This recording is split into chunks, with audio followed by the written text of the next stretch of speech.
Good day, everyone. My name is Mayan Bunzalan Palangka, and I will be discussing about public administration, its definition, and its ecology.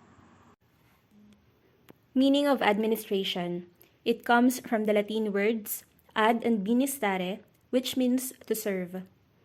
Other meanings are to care for, to look after people, to manage affairs.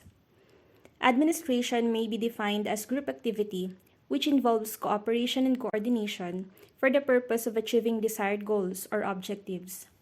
Any cooperative human effort towards achieving some common goals is also known as administration. Every group activity involves some kind of administration, whether it is in a family, factory, hospital, company, university, or a government department. Administration permeates all organized human activities. Definitions of public administration according to different personalities. Public administration according to Woodrow Wilson, the father of public administration. It is the detailed and systematic application of law. Every particular application of law is an act of administration. According to L.D. White, public administration consists of all those operations having for their purpose the fulfillment or the enforcement of public policy.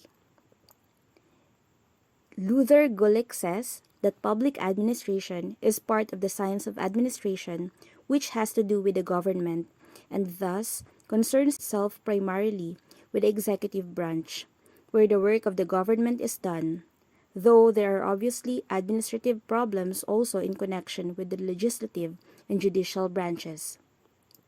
According to Encyclopedia Britannica, public administration is the application of a policy of a state through its government. In Wright Waldo's opinion, public administration is the art and science of management as applied to the affairs of state.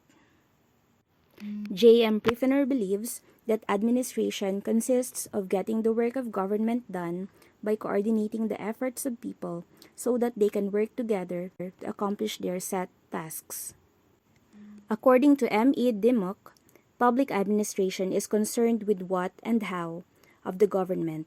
The what is the subject matter, the technical knowledge of a field, which enables the administrator to perform his tasks.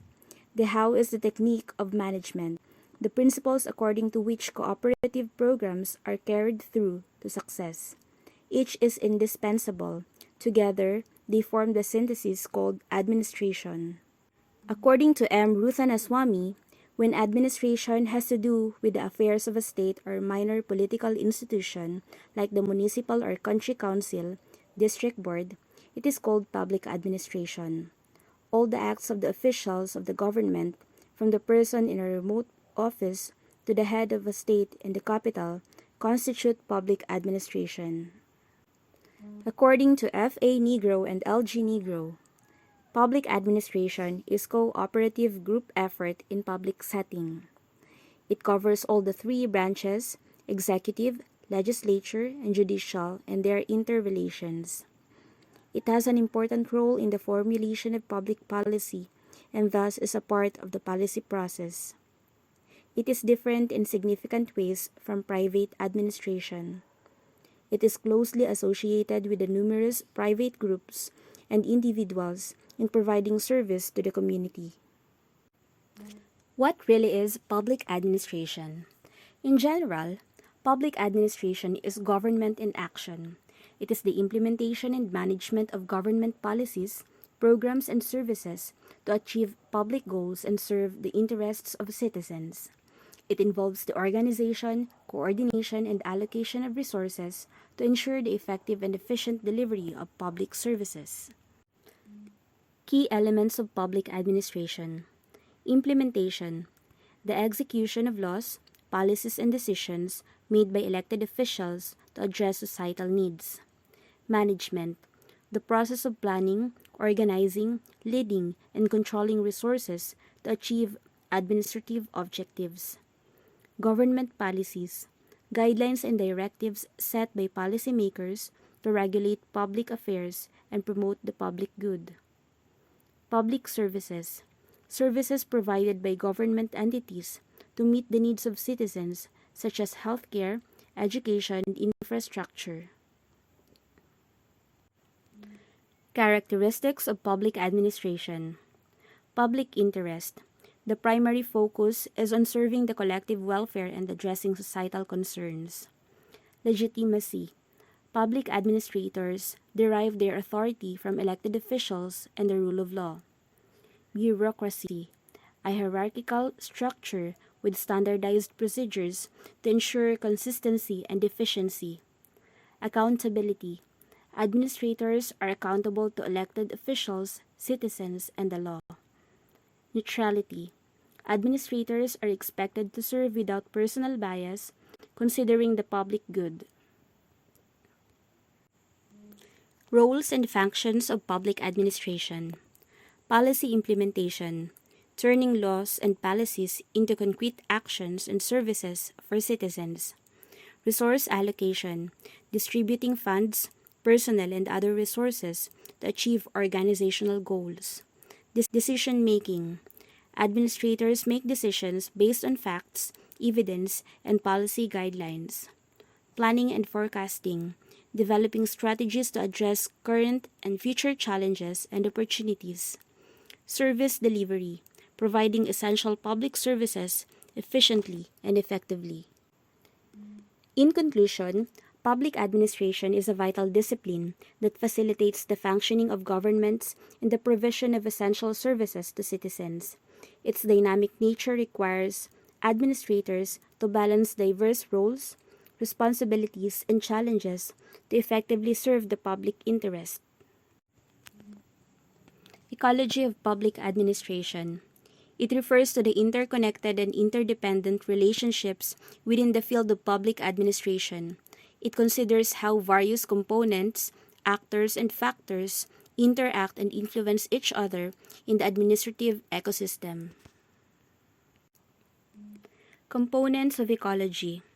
Public organizations.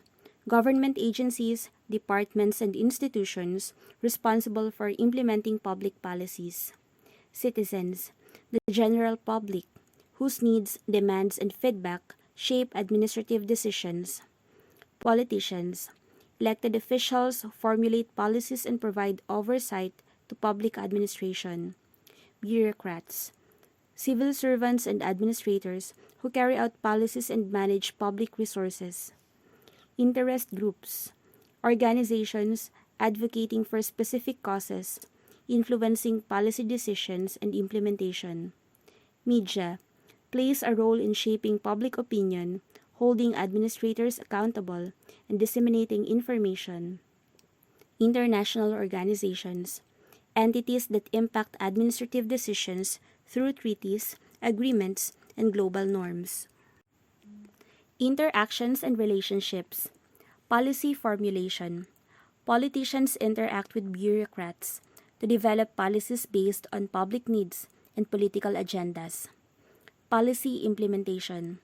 Bureaucrats translate policies into actions, often influenced by citizens' feedback and interest group pressure. Feedback loop. Citizens provide input on policy effectiveness, prompting adjustments and revisions. Media influence. Media coverage affects public perception, which can influence policymakers and administrators. Interest group dynamics. Advocacy from interest groups can shape policy priorities and resource allocation. Global influences. International organizations and agreements impact policy decisions in an interconnected world. Factors shaping the ecology. Legal framework. Laws and regulations define the scope and powers of public administration entities. Political culture. Cultural norms and values influence how politicians, bureaucrats, and citizens interact. Economic conditions. Budgetary constraints and economic priorities affect resource allocation and policy implementation. Technological advances. Technology shapes how services are delivered and how information flows within administration. Social dynamics, demographics, social trends, and public opinion impact policy formulation and implementation. Environmental concerns. Policies related to environmental sustainability and conservation intersect with public administration. Challenges and implications. Accountability. Balancing the needs of citizens, politicians, and bureaucrats while ensuring transparency and accountability. Complexity. Navigating the intricate web of relationships and interests within the administrative ecosystem. Adaptability. Public administration must adapt to changing societal, economic, and technological landscapes. Equity. Ensuring fair and equitable distribution of resources and services across diverse populations. Conflict resolution. Managing conflicts of interest among various stakeholders in policy processes. Global governance. Addressing cross-border challenges through international cooperation and coordination. In conclusion, the ecology of public administration underscores the multifaceted nature of administrative processes, emphasizing the interplay between actors, institutions, and factors. By understanding these dynamics, effective and responsive public policies can be developed and implemented to address the needs of societies in a complex world.